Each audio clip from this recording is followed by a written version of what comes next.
시청자 여러분 안녕하십니까? VOA 뉴스입니다. 북한이 지난 4월 남북 정상회담 등을 통해 명시한 서해 북방 한계선 NLL을 인정하지 않고 공세적 활동을 벌여온 것으로 확인됐습니다. 전문가들은 북한은 군사작전상 NLL을 인정하지 않고 있다며 남북 군사 합의에 대해 우려했습니다. 조상진 기자의 보도입니다.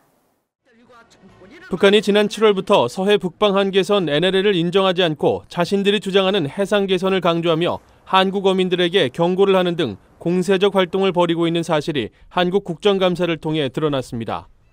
미국 내 전문가들은 북한이 남북 군사 합의에 진지하지 않다는 것을 보여주는 단적인 사례라고 지적했습니다. 북한은 군 고위급 회담에서 계속 북측 경비 개선 인정을 요구했다며 남북 군사 합의에서 유일하게 불리한 조건인 NLL을 인정하지 않는 것이라고 분석했습니다. Clearly, they must believe that there is some operational requirement that they not follow that. The actions of the military must be attributed to decisions by Kim Jong-un. 이런 상황은 주한미군과 유엔 연합사령부가 갖고 있는 우려라는 지적도 나왔습니다.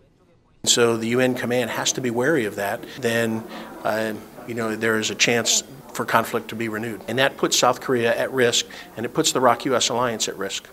서해 평화수역과 공동 어로수역이 설정돼도 과거 같은 우발적인 무력 충돌을 배제할 수 없다는 분석도 나왔습니다.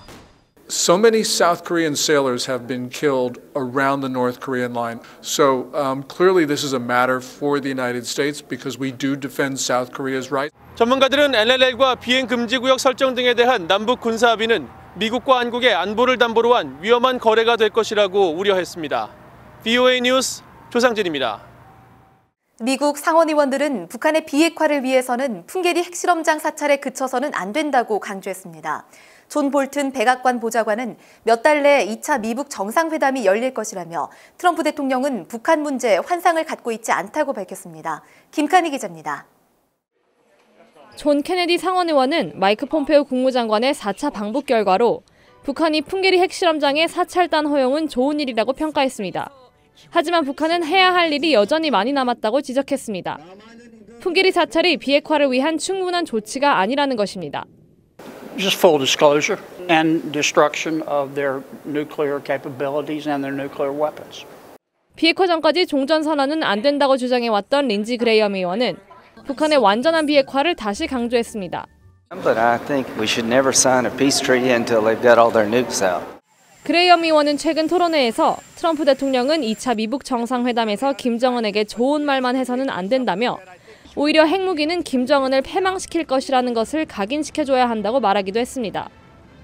이런 가운데 존 볼튼 백악관 국가안보보좌관은 방송 인터뷰를 통해 2차 미북 정상회담은 몇 달 안에 이뤄질 것 같다고 밝혔습니다.